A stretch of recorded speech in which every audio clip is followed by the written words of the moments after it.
Welcome to the bold analysis.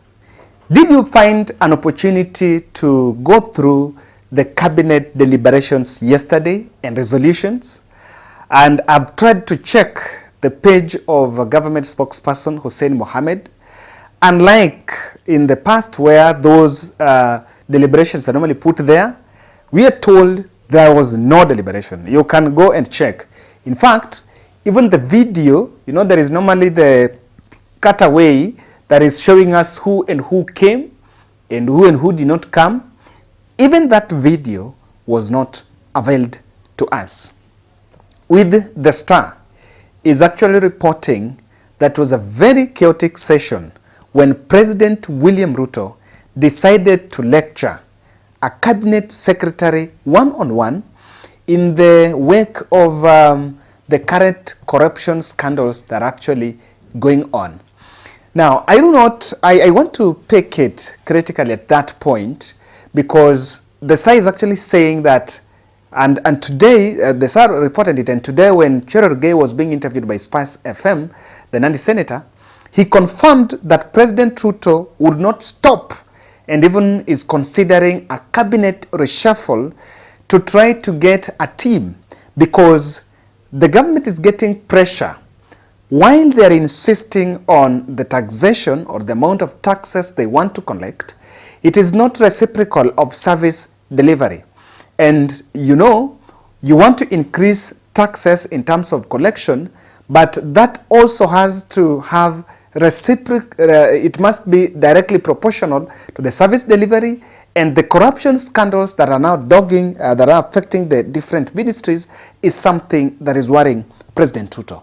Now, the video was not availed, even deliberations were not availed, and probably is not for us to know who attended and who missed.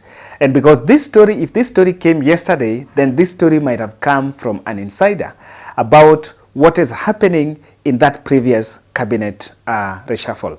And initially I just analyzed to you about panic mode. We've seen there was a problem in one ministry. KEMSA falls under the ministry of Health. That authority is Kenya Medical Authority. It's an authority that falls under the Ministry of Health. But in the wake of a reshuffle, we've seen a reshuffle being done across the ministries. And someone is saying that why won't we just replace there instead of now reshuffling? And it borders something like trying to change. And when you pick that, because principal secretaries, for information, these are the machinery behind every ministry. Waziri is normally a very ceremonial position, by the way. Waziri is very ceremonial and is just be a spokesperson. But the even chief accountant officer of every ministry is the principal secretaries. So the reshuffle of the principal secretaries is really trying to see that probably that scandal that came up showed William Ruto what is happening behind the scene, and is trying then to do some repositioning so that we see what exactly can happen. But then I paid attention to this. The PS, Josephine Mburu, I'm told was fired through a WhatsApp message when she was in the airport making her way to Italy. Probably that will be on an official duty. But that is it. That the firing happened impromptu. Not expected. And this is because yesterday when I analyzed, I told you that the tender that was advertised on 23rd January was supposed to expire, and not 23rd, 31st January, was supposed to lapse on 23rd February. Then the ministry wrote a letter to KEMSA, and I want you to get this part. They wrote a letter to KEMSA changing the specifications of the company, and that letter to change the specifications of the company was allegedly wrote by the PS who has been fired. So, and then when it was written there, The specifications were not changed, and again, but the extension was done to March 10th. But at the end of it, that change was supposed to suit some individuals. And I totally agree, because the question is very clear there. Who called the PS? Where did the PS get the pressure to change those specifications? Which was that big office? Because I think that's what the newspapers have been reporting about, that there is a possibility that it came from the big, it came from the big office. I still don't believe that 3.7 billion is a kind of money that can lack the nod, or rather the knowledge of the President of the Republic of Kenya or his deputy, because they are hands-on, and that is that's something that you cannot just underestimate, because again, budget is the highest decision-making organ of the cabinet is the highest decision-making organ of government, and some of these people sit in cabinet, so they're totally on the know.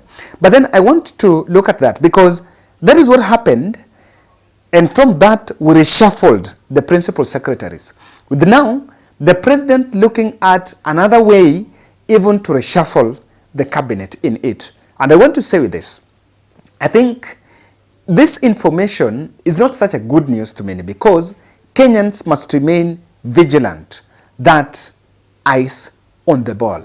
And I want to look at the scenario, or what probably is the untold reason behind the discussion of reshuffling the cabinet. Before I look at that, kindly let me remind you of Mzee Ruben's Mela fundraiser that we are finishing tomorrow. This Mzee you're seeing here is currently in Mukumu Hospital suffering hemorrhoids, and is due for some surgery. So the family needed only 67,000. We decided that we are going to run a fundraiser, and that fundraiser is just now for 2 days. We did Saturday, then Wednesday, Tuesday, then Wednesday, so that tomorrow we are going to send. We did a one-day extension so that we can top up the deficit that we had, which was 20,000, and I'm reaching out to you kindly. I've pinned my number there. Let's try so that we can stand in the gap for the old man. Actually he's 76 years. Yeah, his really years have gone, and he's suffering infection. I think is bordering old age. Now, that there are things we have to say, and the things I want to say in this podcast. The discussion about I can change cabinet is a sideshow. It's a sideshow. Because look at KEMSA. The new team at KEMSA were actually brought in of office last year, somewhere around November. And if you look, the KEMSA story, realize that there are a couple of payments that were done from September to December.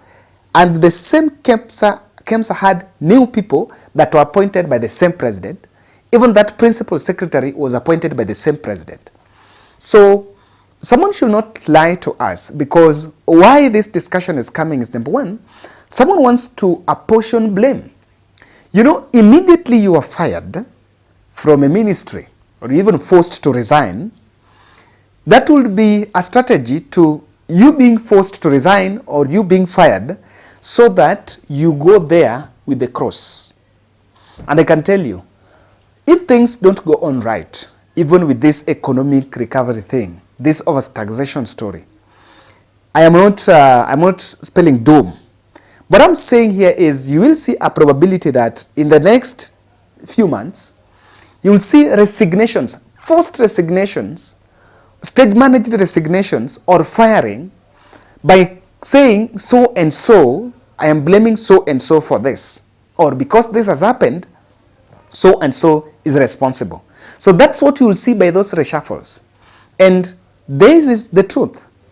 What happened at the KEMSA, why they said PS was fired at the airport through a WhatsApp message. I'm told she learned about her firing through a WhatsApp message. The issue is not about the individuals. It is not about the cabinet secretary. It is about the system. Let the system work out. Because what is happening here is, we have a system where people want to gather wealth. People want to benefit. I agree with the friend who used to say that when a politician is elected into office, The reason why they don't deliver is because number one priority is what is in it for me, not what is in it for you. So the discussion about firing and reshuffle of a cabinet is coming because someone is being made to carry the blame. Yes. Someone is being made to carry the blame. Number two, heads will roll, it's true. But some heads will roll not really to clean up, because I'm seeing when the new, I think the new chairperson of KEMSA was appointed, he met Waziri, and within a moment we are talking about cleaning up. There are some reshuffles that are not being, the talk is not about being leaned, or rather being cleaning up, but it's just to be replaced on some political grounds. William Ruto is currently facing a headache, and the challenge he's facing is skewed appointments. I can tell you that.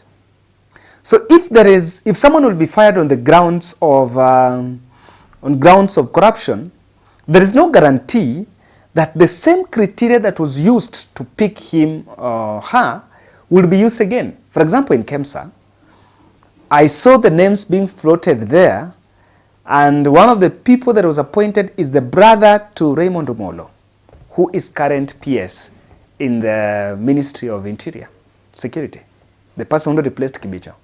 So this is trying to undo some of these wrongs, and that is one of the strategies that I'm just putting you aside so that I get that opportunity. And because, you know, I'm facing backlash in terms of this and that, and after 1 year, you will see that happening, or even political leaning. There are those who are now changing political allegiance.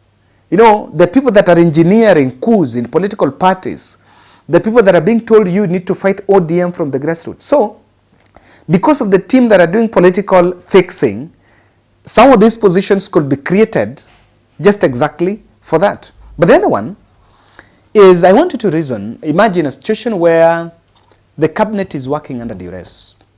You don't know when you will be fired, on what ground. What happens? You are going to create a leaning cabinet. That's it. You're going to create a cabinet, because I know that when people are selected and when people are picked, appointed, there could be some 1 or 2 names that were brought by Musalia Mudavadi. There could be some 1 or 2 names that were brought by, I'm very sure those of Musalia Mudavadi cannot go beyond 2 or 1. Probably they're just 2. There could be some few names that was also forwarded by Rigathi Gachagua. But there are also some that got it as a sense of entitlement that is going on.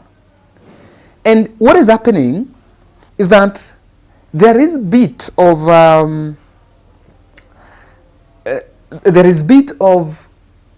now things are not, these people are leaning, or rather they are caucusing, because I was brought by Rigathi, I'm too loyal to Rigathi. When I was brought with the Musalia Mudavadi, I seem to have a sense of entitlement, because anyway, my position is as a matter of, I'm a product of power sharing deal. So what Ruto would actually want was, because the person who is firing, by the way, is not any of those leaders, is the president who can fire. He would actually use that as a tool to create a more leaning cabinet to him. So that anyone, despite of maybe you are brought in by which factor, maybe you are brought in by the fact that maybe you funded my campaigns, or you are brought in by, you know, power sharing, or you bought your way through it by giving good bribe. You can't underestimate that those who also bribed their way, and after bribing their way is how they even got it. So that you can also not underestimate. But what will then happen is you will see a politically leaning cabinet. I want to finish by this. I don't know whether you follow Moses Kuria. Is another leader I don't take very serious. Recently, he made a tweet about South Sudan that could run the risk of being confused as a government's position over the matter, despite the fact that President Ruto is one of the leaders that has been called upon, or rather that has been appointed to lead negotiations, peace negotiations in South Sudan. And we really talked about this, saying, why would he make such? There are a lot of things that are happening behind the scene. And ladies and gentlemen, in this one, I think we must get focused on it. It does not matter who will be brought in. And I think William Ruto knows. The system has to work. If it is about the dragnets against corruption, they have to work. If it is EACC that is working, it has to deliver. If the system can't deliver, then it doesn't matter how many people you are going to bring into it. It doesn't matter who you are going to appoint as the new CS. And then, that is why I do believe we must really be very cautious and make sure that our eyes is on the ball. But that cabinet is something that will be interesting. Please make sure you watch my video to the next. I'm going to have a very interesting analysis on something happening in this country that we'll have to pay attention to. So kindly also help us as we finish up the fundraiser for Mzee. I believe that we can make it. Let's try to pull this. The deficit is only 20,000.